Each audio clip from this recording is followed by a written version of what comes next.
Madame Chiesa, vous avez vécu une expérience de mort imminente quand vous étiez enfant. Comment cela est-il arrivé? C'était en 1994, c'était au mariage de ma tante. J'étais très jeune à l'époque, j'avais 3 ans et demi. Il y avait beaucoup d'agitation ce jour-là. C'était par moments très frénétique. Par exemple, mon cousin était tombé dans une haie en faisant de l'équilibre sur la balustrade de l'escalier. Et pour ma part, j'avais renversé du jus d'orange sur ma robe. Et ma mère a essayé de sécher cette robe avec un fer à repasser, mais quand c'est devenu trop chaud, évidemment, je me suis brûlée.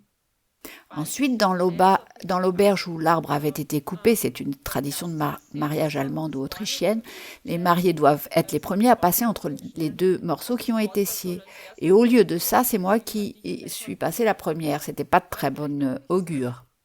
Et l'accident s'est produit dans l'auberge. Nous, les enfants, on jouait et on courait. Et alors que nous courions, mon voisin, qui avait le même âge que moi, m'a percuté de plein fouet. Je suis tombée au sol. L'arrière de ma tête a heurté violemment le plancher. Pendant un instant, j'ai senti une douleur très vive, puis elle a disparu. Et sortant d'une lumière blanche et très brillante et presque aveuglante, un homme est apparu, venant vers moi, les mains tendues, et m'a dit « Arrête-toi, tu dois repartir ».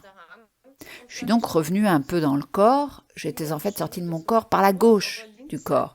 Et je voyais tous les gens autour de moi. La maman du petit garçon s'était révélée être infirmière. Et elle était auprès de moi immédiatement. Et jusqu'à ce point, je connaissais tous les invités au mariage. Mais sur ma gauche, il y avait des êtres très lumineux. Et j'ai entendu une voix, comme précédemment, dire « Maintenant, elle va probablement venir à nous. Elle n'y est pourtant pas autorisée. » Curieuse comme je l'étais, j'ai jeté un coup d'œil et je les ai rejoints. Ils étaient tous alignés selon une sorte de hiérarchie ancestrale. Je me souviens parfaitement qu'une de mes tantes qui était décédée quand j'étais plus petite se trouvait la première du rang. C'était un peu effrayant sur le moment parce qu'il n'y avait aucun mouvement de lèvres, son air était très sérieux. Il y avait aussi cet homme, je dirais qu'il était comme une sorte de sage ancestral ou peut-être un guide. Il était identique à celui qui m'est apparu lors de ma deuxième expérience de mort imminente. Un peu chauve avec les cheveux courts et roux. Et avec cet être-là, il y a eu une sorte de communication. Mais pas comme nous le faisons ici. Il n'y a pas de parole dite. Ça se passait au niveau du cœur et de l'estomac. Je me sentais extrêmement protégée et en sécurité là-bas. C'était si merveilleusement accueillant et lumineux. C'était indescriptible en réalité. Pouviez-vous distinguer clairement ces êtres de lumière que vous avez décrits? Autant que je m'en souvienne, je les ai en effet perçus comme des gens. Comment êtes-vous revenu de cette expérience de mort imminente? Je suis partie de moi-même. J'ai eu l'assistance d'un être d'apparence masculine qui m'a accompagnée et j'ai toujours eu l'intuition qu'il s'agissait d'un de mes anges gardiens, celui qui donne une apparence masculine, ce qui m'a été confirmé d'ailleurs lors d'une séance de thérapeutique de régression. J'ai commencé cette thérapie l'année dernière et j'ai, il semble-t-il, 2 anges gardiens, un d'apparence masculine et l'autre féminine. Et dans cette expérience, c'est le masculin qui m'a raccompagnée. Nous avons traversé une sorte de ligne floue. Toutefois, je ne sais pas si j'avais traversé cette ligne en y allant. Honnêtement, je n'en ai pas le souvenir. Quoi qu'il en soit, nous nous tenions tous les deux près de mon corps. Je savais qu'il me fallait y revenir, en m'allongeant tout simplement dans le corps.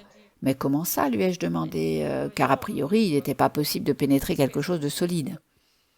J'ai fait l'innocente, car je voulais retarder le moment. C'était si magnifique là-bas. Mais après avoir essayé de l'amadouer un long moment, mes tentatives de persuasion m'ont semblé durer très longtemps, alors qu'en réalité, ça n'a duré qu'un instant. Je me suis donc allongée dans mon corps et évidemment, ça a fonctionné. Et de suite, je me suis réveillée avec une forte douleur à la tête. Un peu plus tard, nous étions assis à table, je me souviens, deux garçons et moi-même, et je me souviens parfaitement où nous étions assis, en train de manger une glace. Je me souviens aussi de cette glace, Crémissimo, c'était son nom, vanille-fraise. Et pendant que nous la mangions, la maman du petit garçon venait régulièrement à notre table, me demandant comment je me sentais. Ma tête me faisait toujours mal, bien sûr. Vous avez eu cette expérience à un très jeune âge. Comment expliquer que vous puissiez vous en souvenir, et si clairement? Je l'avais en fait oublié. Quand j'ai commencé à travailler sur tout ça, les souvenirs sont revenus. Et c'est désormais parfaitement limpide dans mon esprit. Plus tard, vous avez vécu une autre expérience extraordinaire. C'était il y a 4 ans. C'était pendant mon sommeil et j'avais l'impression d'avoir eu un long rêve jusqu'à ce qu'un homme, ici, fasse le récit du même phénomène exactement. Et en l'écoutant, j'ai tout d'un coup su, mais ça n'a pas du tout été un rêve. Dans cette expérience, j'avançais dans un espèce de passage étroit, un tunnel. C'était sombre. Et ensuite, je me suis retrouvée debout dans une pièce rouge, marron, orangée, qui était fermée à clé. Et à ma diagonale, sur la gauche, il y avait un homme, assis à une table. Il semblait que cet homme avait un livre. Et il m'a parlé des erreurs que j'avais faites, mais aussi de mes bonnes actions. Ensuite, il m'a parlé des gens importants dans ma vie, et notamment de mon amour de jeunesse. Je tenais beaucoup à lui. Mais nous étions très jeunes. Nous étions encore à l'école. De plus, ma mère était très stricte et elle n'aurait certainement pas autorisé cette relation. Mais cet homme m'a dit non, ce n'était pas une bonne raison car il a beaucoup souffert. J'étais très surprise, mais pourquoi je ne voulais pas ça? Il insistait, oui, je sais, mais ça ne change rien. C'est alors qu'il m'a donné à voir une vision de ce garçon et je pouvais en fait ressentir sa douleur et réaliser combien il avait souffert. Ensuite, ça a été le tour de mon petit garçon. Il m'a dit qu'un jour, il serait séparé de moi. Je ne sais pas si la situation se reproduira, mais lors du premier confinement, il est resté dans la famille de son papa pendant 7 semaines. Et quand j'ai demandé pourquoi il devait être séparé, moi, l'homme m'a répondu que c'était important pour son évolution, à mon petit garçon. Je lui ai alors dit, mais en fait, pourquoi est-ce que je suis toujours là? Il m'a répondu, il y aura des moments agréables. Il m'a alors montré un homme qui avait l'air plaisant et gentil, mais il a ajouté, ce sera compliqué. Et pourquoi est-ce que ça doit être compliqué, lui ai-je demandé un peu découragé, c'est toujours compliqué. Ma relation précédente, en effet, avait déjà été très compliquée. Dès le départ, ça avait été compliqué. Ensuite, notre relation avait été agréable pour un temps, mais après 6 mois, ça s'était dégradé à nouveau pour les mêmes raisons qu'au début. Bref, quand notre échange a été terminé, je me suis retrouvée à nouveau dans ce passage étroit. Pourriez-vous peut-être décrire la différence entre un rêve ordinaire et cette expérience? Il me semble que dans un rêve normal, on communique par la parole, alors que dans cette expérience, c'est très difficile à décrire. Ça passe plutôt par un ressenti. Les paroles ne sont pas échangées. C'est un sentiment très spécifique, c'est un senti. La communication est donc différente dans ces expériences. Oui, tout à fait. Comment se faisait cette communication? Dans ma deuxième expérience, elle se faisait par télépathie. Je dirais que ça partait du cœur, de l'estomac, de cette zone. C'est la façon dont je peux en parler. Pour moi, ça s'est passé comme ça. Madame Scheatzer, vous avez eu une sorte d'expérience de mort imminente, ou pourrait-on plutôt dire une expérience exceptionnelle lors d'un rêve. Avez-vous vécu d'autres expériences similaires à celle-ci? Oui, en 2019, il y a eu un crash d'avion en Éthiopie et à bord, il y avait 4 jeunes médecins autrichiens. En fait, je connaissais l'un d'eux depuis l'enfance. Pas bien, mais nous faisions partie de la même paroisse. Sa mère était mon institutrice et les 4 enfants étaient enfants de cœur. Donc nous nous connaissions. Quelques mois après le crash de cet avion, l'un de ces jeunes médecins m'est donc apparu en rêve. Il était accompagné d'une femme aux cheveux bouclés. Je lui ai demandé « Christophe, que fais-tu là? Tu es mort dans un accident d'avion ?» Il m'a répondu « Non, non, je ne suis pas mort, je suis toujours en vie. »« Non, non, tu es décédé. »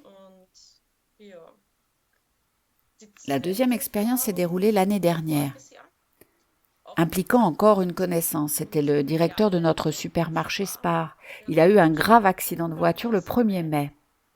Mais à ce moment-là, je n'étais pas au courant. J'ai juste pensé à lui quelques semaines plus tard. Et il m'est apparu dans mon sommeil, en compagnie d'un autre homme. Je suppose que comme il était dans une sorte de coma, il avait eu aussi une sorte d'expérience de mort imminente et avait été guidé vers moi parce que j'étais sans doute dans son entourage la seule personne qui avait eu une expérience similaire. C'était sans doute pour l'aider un peu. Croyez-vous qu'il est donc possible de se détacher du corps pendant le sommeil, pendant un profond sommeil? Je pense que cela arrive à chacun de nous régulièrement, mais la plupart des gens n'en ont pas conscience. Est-ce que ces expériences ont eu un impact sur votre vie quand vous y repensez? Depuis l'enfance, j'ai toujours été différente. J'étais du genre introverti, je me sentais davantage connectée à l'autre côté. J'étais très très très sensible. Tout m'allait toujours droit au cœur. Je me sens en fait comme une véritable éponge. Je suis incapable de mettre des limites. Tout m'assaille sans filtre. Le bruit, les récriminations, les disputes, la souffrance autour de nous. Je me souviens encore quand j'étais enfant, quand j'écoutais un morceau de musique à l'église, je pleurais souvent sur les genoux de ma grand-mère. Parce que ces mélodies me touchaient vraiment. Se pourrait-il que cette sensibilité vous donne un accès plus direct à ce monde spirituel? Oui, je le crois. Quand les gens vous disent que ce que vous décrivez n'est qu'un rêve ou que ce n'est que votre imagination, que leur dites-vous? C'est dommage que vous n'y croyiez pas. Mais quel que soit le nombre des détracteurs, je sais ce que j'ai vécu. Madame Scheatzer, merci beaucoup pour cet entretien.